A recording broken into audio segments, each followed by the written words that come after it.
Hi everyone, welcome to this presentation of something that I put together for two conferences in 2024. The first was for PCA and the second was for Disnet. Now 2024 is quite important in understanding why this was done. It was the 90th anniversary of the character Donald Duck, and so I wanted to explore a little bit about his enduring appeal. Celebrating a 90th is quite a milestone in popular culture. So I wanted to unpick some of that and share some of that learning with fellow scholars. So let's just take it back to the beginnings of Donald Duck. He debuted in June 1934 on the screen in the short called The Wise Little Hen. And from then on in, he famously wore the sailor suit outfit. That wasn't actually because he was a duck and lived on water. It was because he was originally intended to be a child character. And back in the early part of that century, and certainly probably stemming even before that from Victorian times, it was quite normal for children to wear sailor outfits. It was quite en vogue, if you like. And so you can see there the picture of those two children, the boy clearly in a sailor outfit, and that was more how Donald was pitched. It was to be that sort of spiky young child-like character. It wasn't because he had a backstory of living on the water or because he was a duck or anything like that. He was redesigned and has been redesigned and several times actually, and you can see there the two, the first incarnation, if you like, of Donald, that top picture, and then below the more modern Donald design, and again there's been some differences there. He's been rounded out, his beak has been softened and shortened. He's a little, and that was all deliberate, by the way. These redesigns were deliberate to make him a little rounder, a little bit more aesthetically pleasing, and his behavior changed too, from being childlike to obviously having that world famous tantrum as well. So the Donald that we originally saw in June 1934 is different to the Donald that we know and love today in the 2020s. By 1940, Donald's fame had increased significantly, and Walt himself referred to Donald as the Gable of our stable. Clark Gable obviously being probably the biggest Hollywood name of the era. And actually this was really evident in the 1939 animated short called The Autograph Hound, which positioned Donald as an equal to contemporary stars such as Shirley Temple and Greta Garbo, big Hollywood icons. Donald was absolutely in their league after only 5 years of being in the media. That golden age of Hollywood era resulted in Donald appearing in over 100 stories, both shorts, animated films, and obviously many of you will know he did win an Oscar for some of the wartime, a wartime short, Der Fuhrer's Face.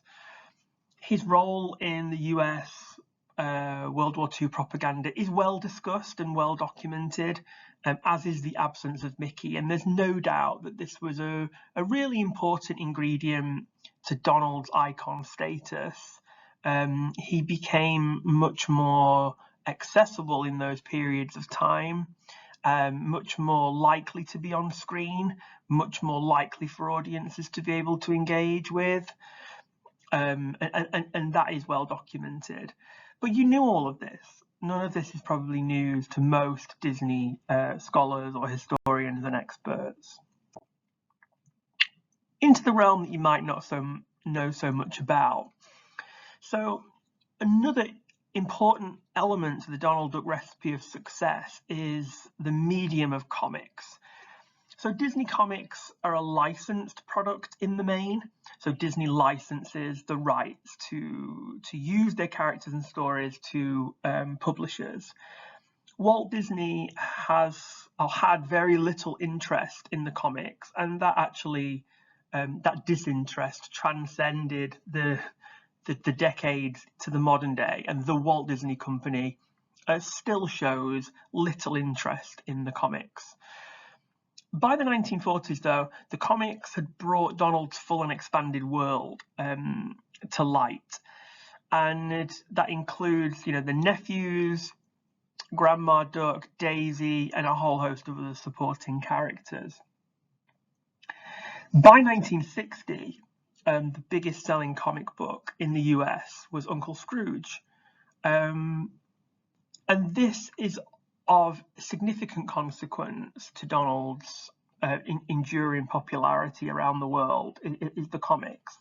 They were incredibly popular in North America in the mid part of the last century, and their popularity is equally as buoyant in the 2020s, certainly for certain parts of continental Europe and non-Anglophone markets. For example, in France, Scrooge has 2 monthly comics. So it isn't just Donald that's the star in these markets. It is his full extended, is the full repertoire of ducks, if you like. So the family are popular. Donald Duck and his family are popular around the world. So let's look at some of these key markets where they are popular. I mean, Italy is a world-renowned Disney Comics market. And perhaps one of the reasons why Donald, Scrooge and his family are popular there is that family is still a really fundamental social institution, possibly due to the strength and impact of the Catholic Church. But it can't be ignored, the concept of family in Italian culture.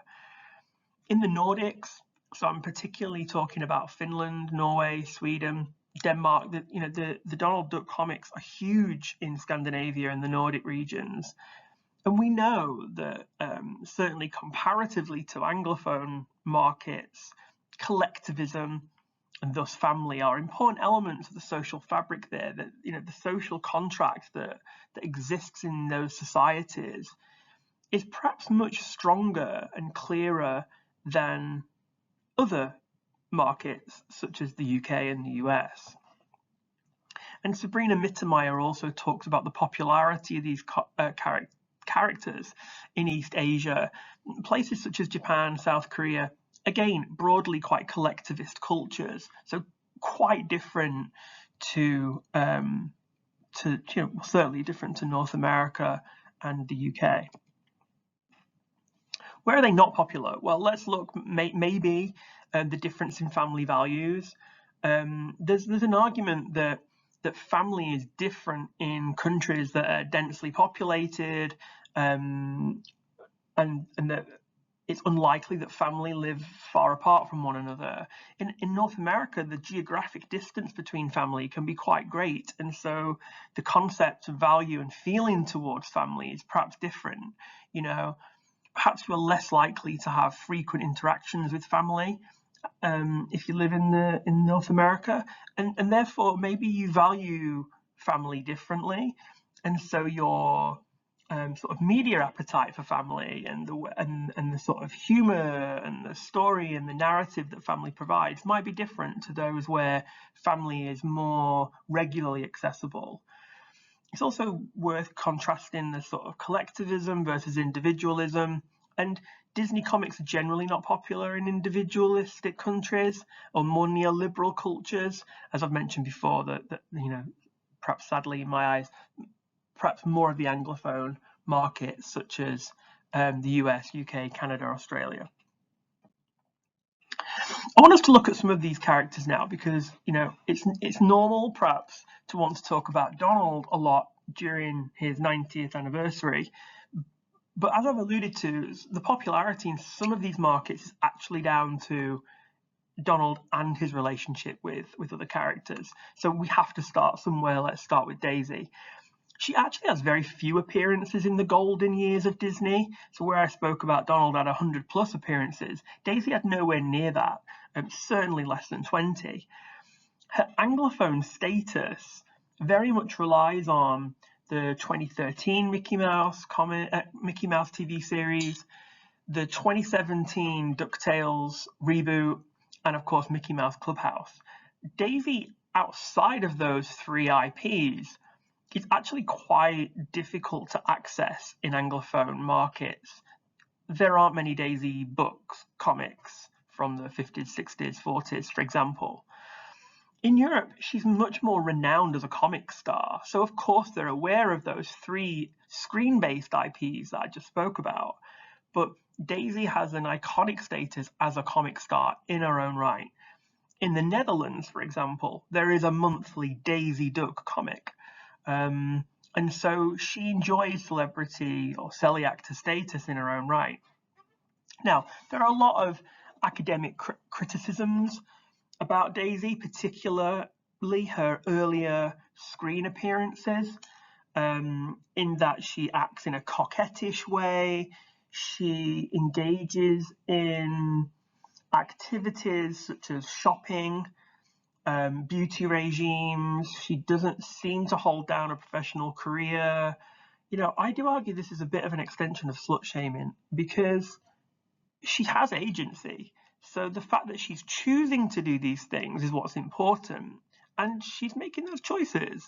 And even in those early screen appearances, Daisy, while she might engage in more traditionally feminine activities, she's doing it through choice. She's clearly got agency. She isn't suppressed by Donald. In fact, in many instances of them appearing together, she's actually probably the dominant character. So we do need to re-understand some of these criticisms, academic criticisms of Daisy's earlier appearance. And that's certainly true of the more modern appearances. So you cannot argue that she doesn't have agency anymore because there are newer stories, such as 2022's Daisy and the Mysteries of Paris, where she's the lead character.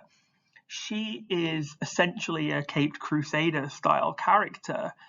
And in terms of Robin Mayer's categorization of Disney princesses, she would be categorized in that innovative leader description. She shows agency, leadership, intellect, thinking.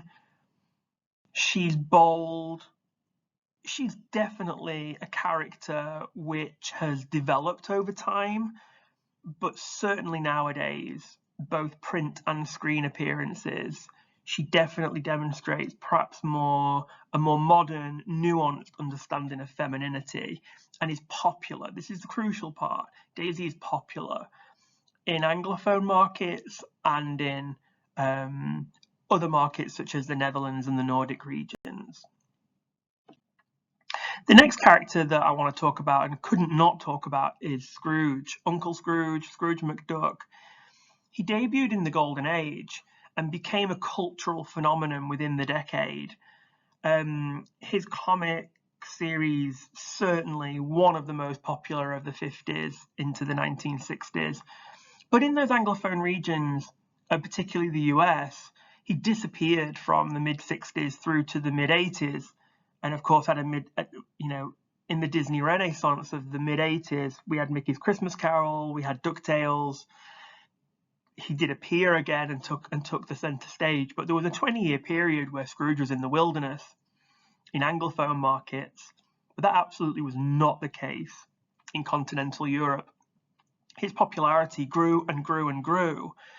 In Italy and France alone, Scrooge has multiple comic series. Now, rumoured, although not a great phrase to use in an academic presentation, the comic series The Life and Times of Scrooge by Don Rosa is the most reprinted and sold comic series in Europe. It's now been banned by Disney. That's another topic which you can find in an article that I published in June 24 in the Journal of American Culture. And there are some academic criticisms, particularly of sort of the Dorfman and Matalarts, which say that Scrooge is a great example of Disney propagating capitalism. I mean, I argue in my article, he's much more multidimensional than that.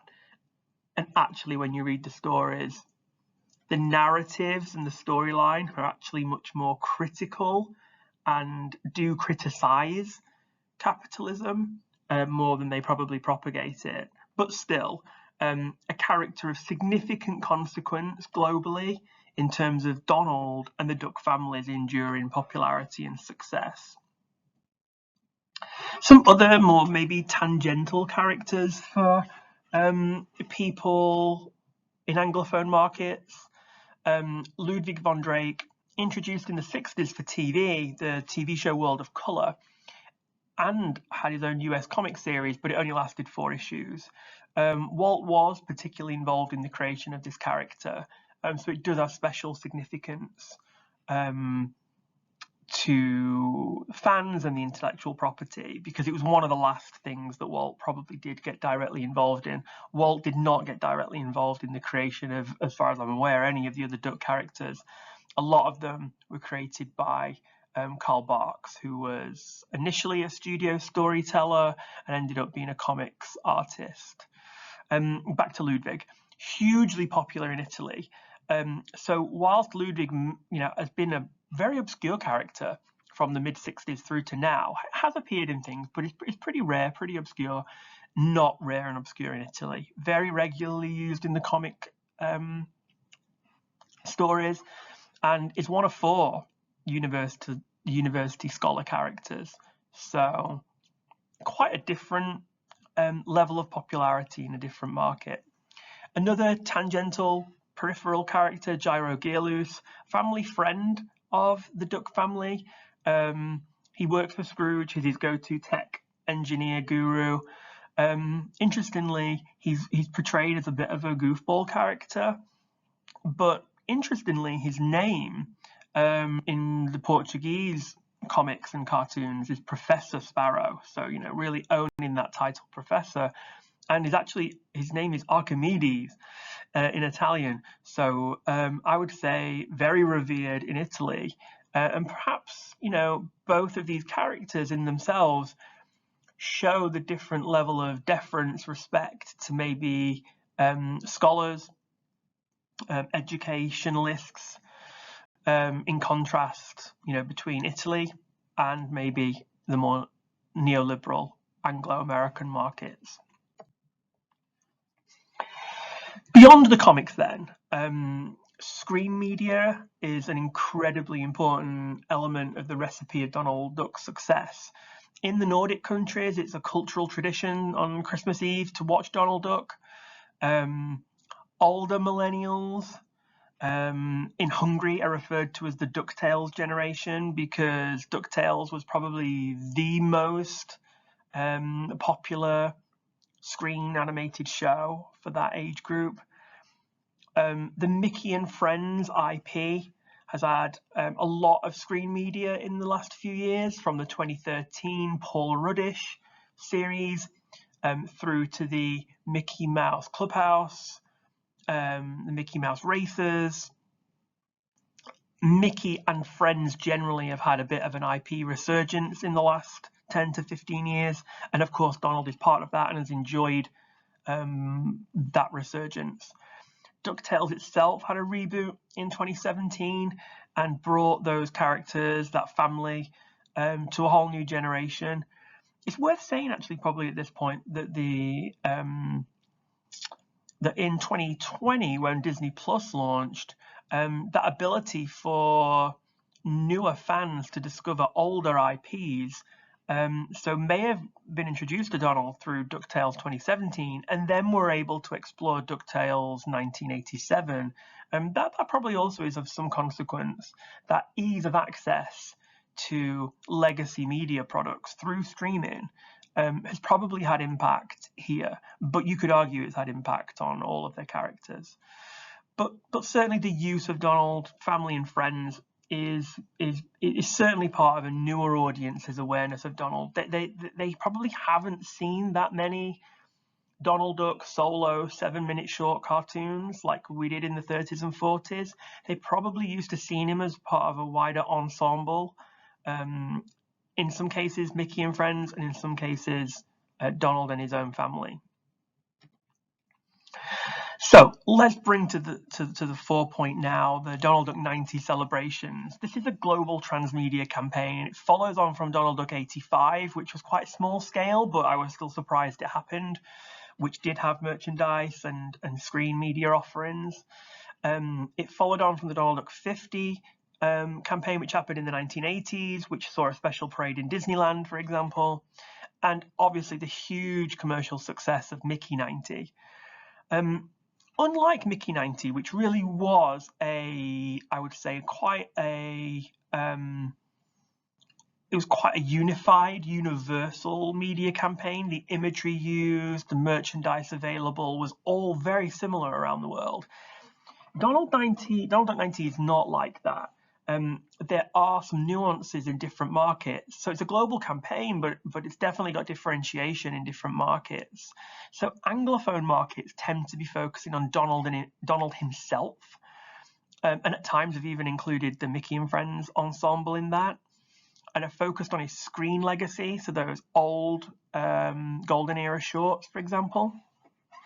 And there's some examples of some of the merchandise that's been available. The New Zealand Mint offering a $2 coin using screen media imagery.